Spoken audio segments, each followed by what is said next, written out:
हकीकत, क्योंकि इस श्रृंखला में मनगढ़ंत कहानियां नहीं, आप जो देखेंगे वो सच्ची घटनाएं हैं जिसमें एक्टर्स नहीं विक्टिम नजर आएंगे। वो लोग नजर आएंगे जिन्हें सड़ते हुए समाज और खोखली कानून व्यवस्था में जीने की कीमत चुकानी पड़ती है। यह आपके और मेरे जैसे ही किसी हिंदुस्तानी की हकीकत है।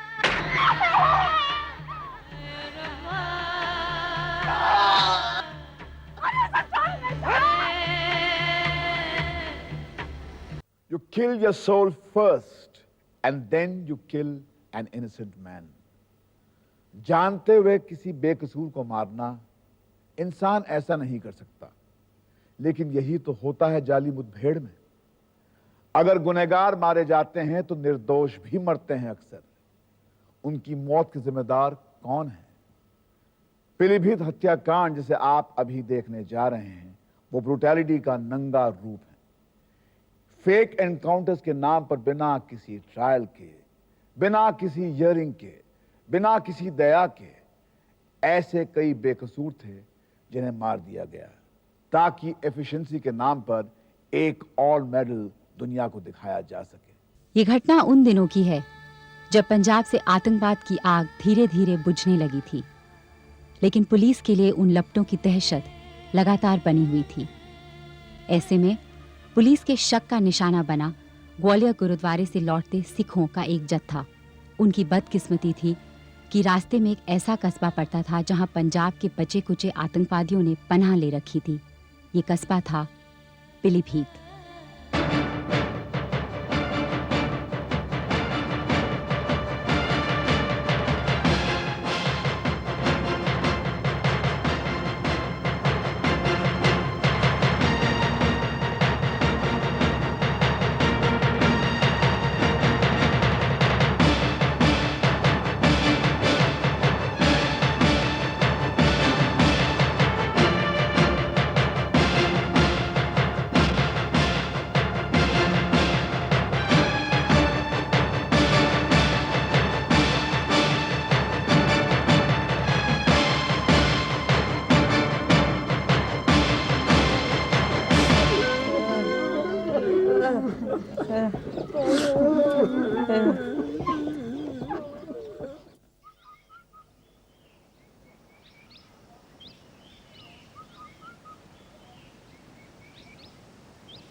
जुलाई 1991 को इस घटना की शुरुआत हुई थी जब पीलीभीत के एक ट्रैवल एजेंट से किराए पर बस लेकर 25 सिखों का एक जत्था ग्वालियर गुरुद्वारे को तीर्थ के लिए निकला था। ये सब लोग एक ही कुटुंब के थे।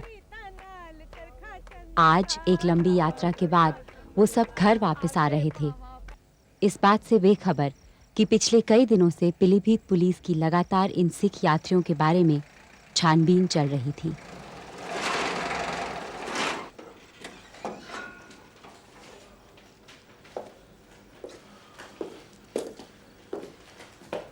अरे आओ इंस्पेक्टर, बैठो।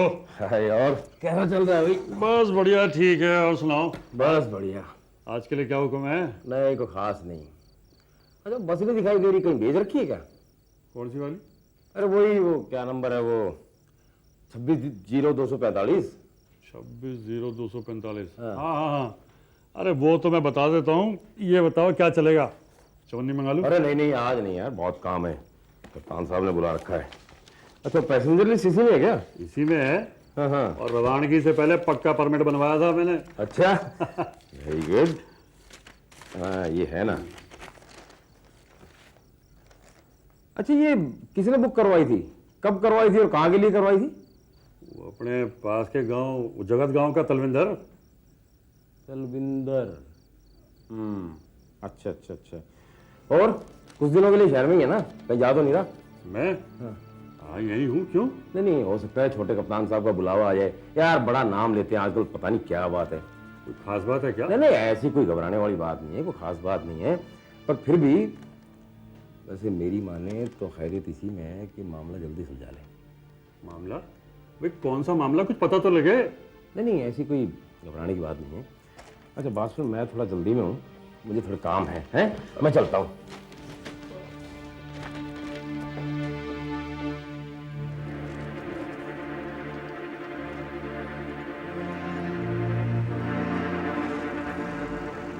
इस पैसेंजर लिस्ट को पुलिस ने अचानक अपने कब्जे में किस लिए लिया था, इस बात का किसी को पता नहीं था। कुछ दिनों बाद इस ट्रैवल एजेंट को फिर बुलाया गया और कड़ी पूछताछ की गई।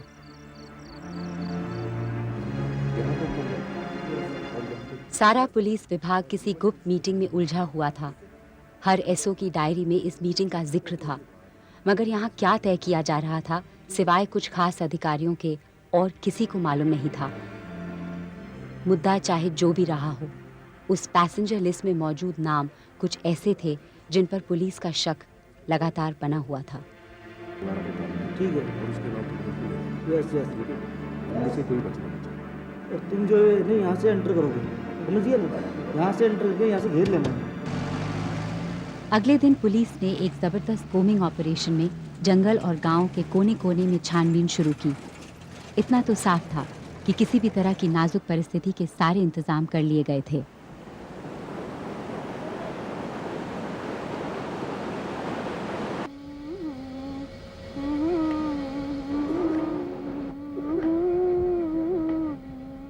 नी ਐਨੀ ਸੋਹਣੀ ਆਵਾਜ਼ ਦਿੱਤੀ ਹੈ ਰੱਬ ਨੇ, ਕੋਈ ਸੁਣਾ ਦੇ ਫਿਰ ਅੱਜ। ਗਾ ਵੀ ਦੋ। ਚਰਖਾ ਚੰਨਣ ਦਾ ਸ਼ਾਵਾ ਚਰਖਾ ਚੰਨਣ ਦਾ ਨੀ ਮੈਂ ਕਤਾ ਪਰੀਤਾ ਨਾਲ ਚਰਖਾ ਚੰਨਣ ਦਾ ਸ਼ਾਵਾ ਚਰਖਾ ਚੰਨਣ ਦਾ ਨੀ ਮੈਂ ਕਤਾ ਪਰੀਤਾ ਨਾਲ ਚਰਖਾ ਚੰਨਣ ਦਾ ਆਸੇ ਪਾਵਾਂ ਪਾਸੇ ਪਾਵਾਂ ਵਿੱਚ ਵਿੱਚ ਪਾਵਾਂ ਕਲੀਆਂ ਆਸੇ ਪਾਵਾਂ ਪਾਸੇ ਪਾਵਾਂ ਵਿੱਚ ਵਿੱਚ ਪਾਵਾਂ ਕਲੀਆਂ ਜੇ ਮੇਰਾ ਰਾਂਝਣ ਨਾ ਆਇਆ ਮੈਂ ਢੂੰਡ ਫਿਰਾਂ ਸਭ ਗਲੀਆਂ ਨੀ ਇੱਕ ਮੇਰਾ ਰਾਂਝਣ ਆਇਆ ਦਿਲ ਦਾ ਚਾਨਣ ਆਇਆ खिड़खिड़ हंसी आई किस मेरा लाल चुराया राती आयो ना शावा राती आयो ना फुल गए कुमला कोई मन पायो ना शावा राती आयो ना आसे पावा पासे पावा विच विच पावा रेशम आसे पावा पासे पावा पावा रेशम जे मेरा रांझण ना आया मैं ढूंढ फिरा सब स्टेशन एक मेरा रांझण आया दिल दा चानण आया खिड़ हंसी आई किस मेरा लाल चुराया लाल गोपाल चुराया राती आयो ना शावा राती आयो ना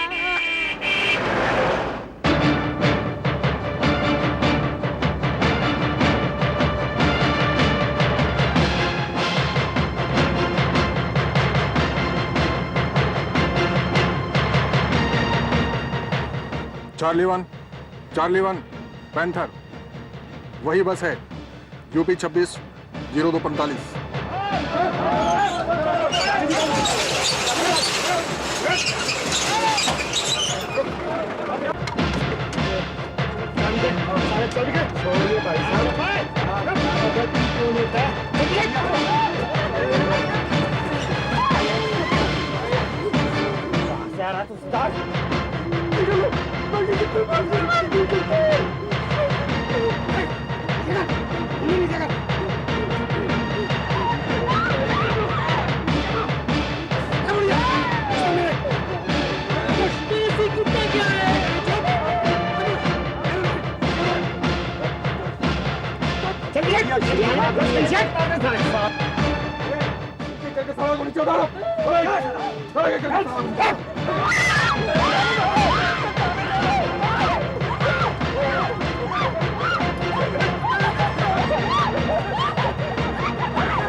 गवाहों के अनुसार 12 जुलाई 1991 को 10-11 बजे के आसपास पुलिस ने मंशा घाट पर बस को रोककर 11 जवान पैसेंजर्स उतार लिए और आखिरी बार उन्हें मिनी वैन में देखा गया।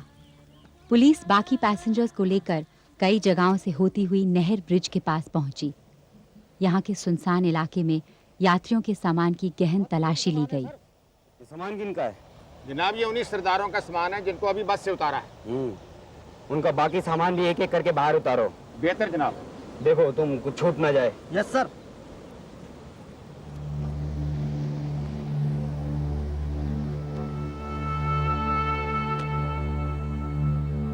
क्या ले रखा है?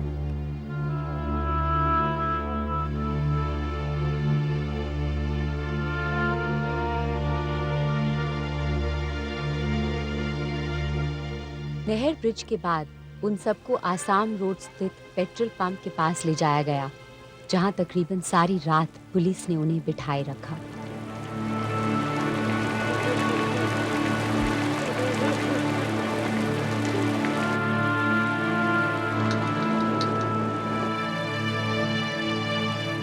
चाहे खेल लूडो बड़ा दिमाग को खेल है, बिल्कुल सांप सीढ़ी की तरह। चल चल चल। जय मारो। 1 2 3 4। सो गई क्या बुढ़िया?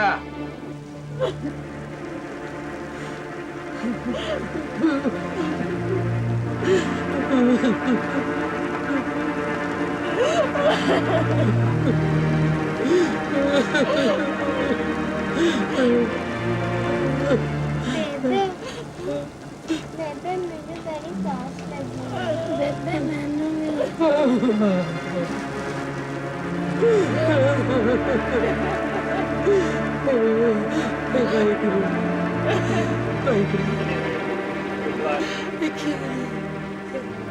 साडा इम्तिहान ले रहे हैं ना, नहीं दस ये केड़े गुनाह दी सजा दे रहे हैं सानू। मेरी ते सेवा कर दिया गुरुद्वारे दियां पौड़ियां पूजदियां हथ भी रह गए ते ए ओदा ए इनाम दे रहे हो।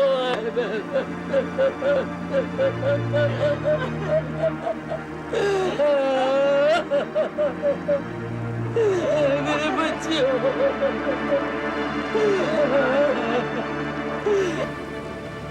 लो पानी।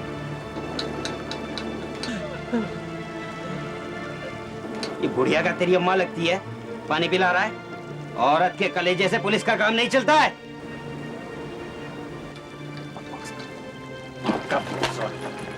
खड़ा बैठ, गाड़ी स्टार्ट कर।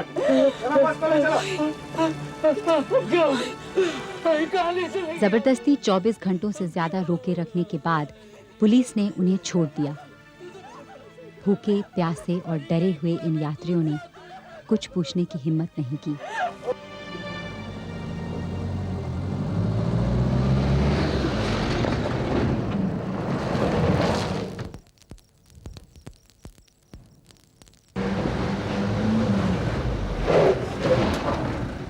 क्या हुआ?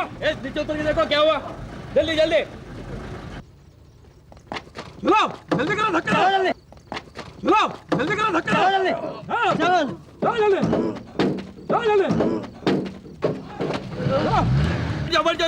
चलो जल्दी, चलो जल्दी, पीछे करो, चलो जल्दी। उस रात इरिगेशन बंगलो के एक चौकीदार ने मिनी वैन को जंगल की तरफ जाते हुए देखा।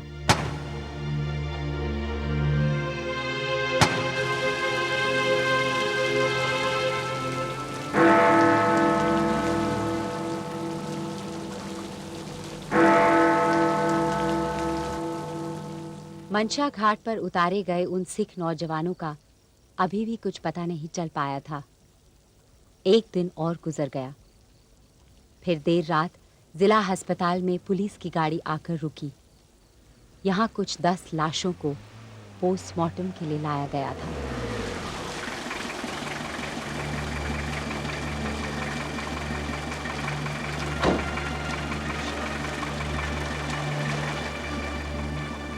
कंपाउंडर, अरे उठा चले को। तुम दोनों निकाल आगे को, जल्दी।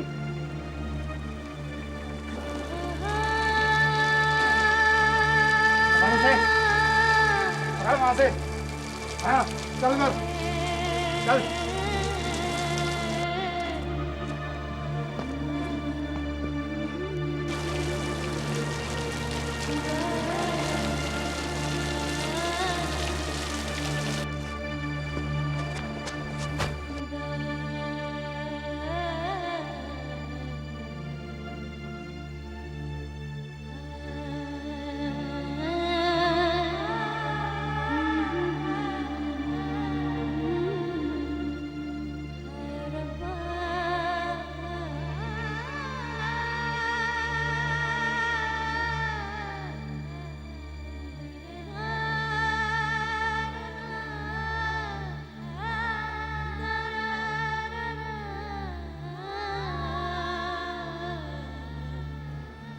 चलिए डॉक्टर साहब, आरामजादू ने पूरी रात काली कर दी। साले चारों ओर फैले थे जंगल में। सॉलिड इनकाउंटर हुआ डॉक्टर साहब। अच्छा, और नहीं तो क्या। और फिर डॉक्टर साहब, हम भी तो सरकारी रोटियां ही तोड़ रहे थे।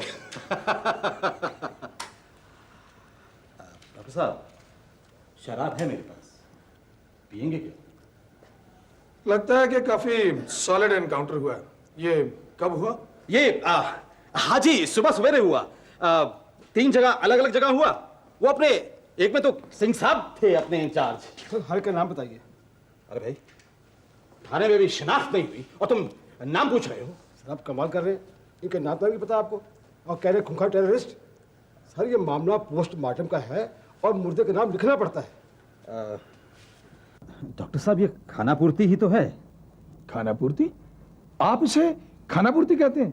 यहाँ लाशें पड़ी हैं जिनका नाम पोस्टमार्टम की रिपोर्ट में दर्ज होना है और यहाँ मेरी नौकरी का सवाल है। Bloody encounter. आपको जो करना है करिए, पर इन लाशों को रिलीज करके मुझे दीजिए।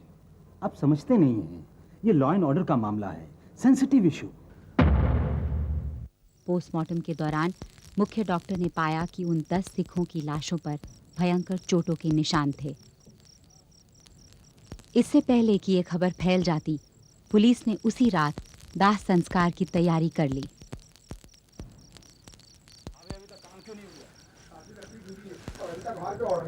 ऑर्डर की माँ की, तुम है तो टेररिस्ट, जाके काम करो। ऑर्डर क्या देख रहा है? हो जाएंगे, पहले काम तो हो जाने दो।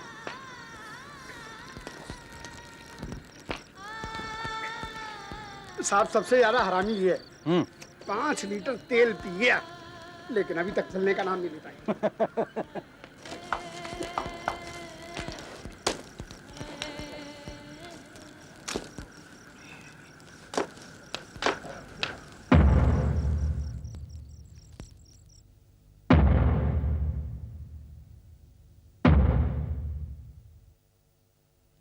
पास आइए, पास आइए। आजा मालिक चंद, आजा। आप भी आ जाइए। थोड़ा और पास हुई, पास। स्माइल। यस। आतंकवाद के खिलाफ चली आ रही पुलिस की लड़ाई को आज एक बहुत बड़ी कामयाबी हासिल हुई है। 11 जुलाई रात से 12 जुलाई सुबह तक एक नहीं 3 इनकाउंटरों में 10 बेहद खतरनाक उग्रवादियों को मार गिराया गया, जिनके ऊपर टाडा जैसे और कई अन्य सीरियस केस दर्ज हैं, जिनका कनेक्शन खालिस्तान लिबरेशन फोर्स और खालिस्तान कमांडो फोर्स जैसे ऑर्गेनाइजेशन के साथ था, जिनकी वजह से पूरे जिला में दहशत फैली थी, जिन्हें आज मार गिराने में हमें कामयाबी हासिल हुई है। आप पूछिए, क्या पूछना चाहते हैं? त्रिपाठी साहब, अभी आपने बताया कि बरामद हथियार पास के गांव से चुराए गए थे, वो भी 315 और SSBL गन। पंजाब के इतने खूंखार आतंकवादी और वो भी बिना हथियार के, और मरते ही शिनाख्त भी कर दी और दाह संस्कार भी हो गया। देखिए, ऐसा है कि अगर आपको ज्यादा जानकारी चाहिए डिटेल में तो आप मेरे बाकी ऑफिसर हैं, उनसे आप बात कीजिएगा। मुझे जल्दी है, मुझे एक मीटिंग पे जाना है, इसलिए मैं चलता हूँ।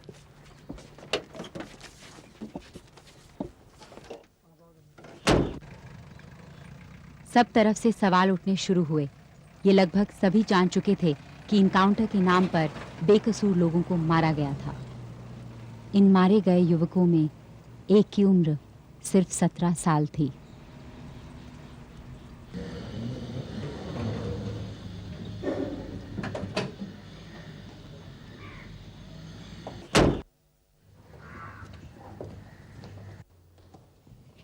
लीजिए सर।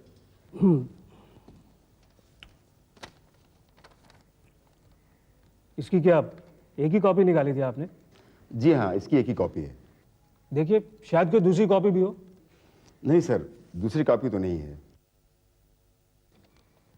वो दरअसल क्या है कि मुझे कुछ तहकीकात करनी है, कुछ जानकारी हासिल करनी है, तो मुझे इस लिस्ट की ज़रूरत पड़ेगी। सर, फोटो कॉपी तो निकलवा देता, लेकिन मजबूरी है कि हमारे पास मशीन एक ही है, वो भी ख़राब पड़ी है। तो ऐसा करते हैं कि मैं ये लिस्ट अपने पास रख लेता हूँ और कल इसकी एक कॉपी कराकर कांस्टेबल के हाथ आपके पास वापस भिजवा दूंगा। ठीक है? पुलिस की पूरी कोशिश थी कि उनके खिलाफ कोई सबूत बाकी न रह जाए। पैसेंजर लिस्ट की ओरिजिनल कॉपी को बड़ी होशियारी से उन्होंने अपने कब्जे में ले लिया। पुलिस कॉन्फ्रेंस में मौजूद पत्रकार असलम सिद्दीकी से इनके परिवार वालों को इस बात का पता चला। बलकार, बलकार, क्या हुआ? क्या? ये देख, लखविंदर की फोटो अखबार में आई है और लिखा है कि पुलिस ने एनकाउंटर में कुछ आतंकवादियों को मार गिराया। असलम, क्यों है असलम? असलम बोलता क्यों नहीं?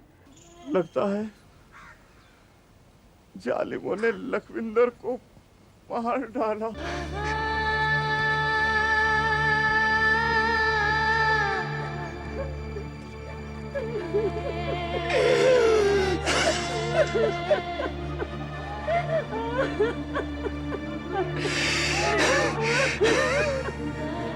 इस मामले की जांच के लिए जनहित याचिका दायर की गई।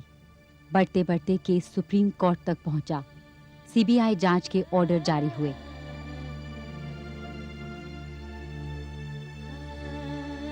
एक लंबी जांच के बाद पुलिस वालों को हत्या के षड्यंत्र में भागीदारी और सबूत मिटाने की कोशिश जैसे मामलों में दोषी पाया गया।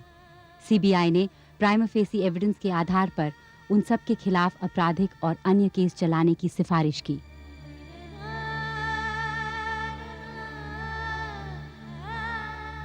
जिन 10 सिख युवकों का दाह संस्कार हुआ, पुलिस की फाइलों में आज भी उनका नाम मृत आतंकवादियों की लिस्ट में शामिल है, मगर उनके साथ बस से उतारे गए 11वें युवक का आज तक कुछ पता नहीं चल पाया है।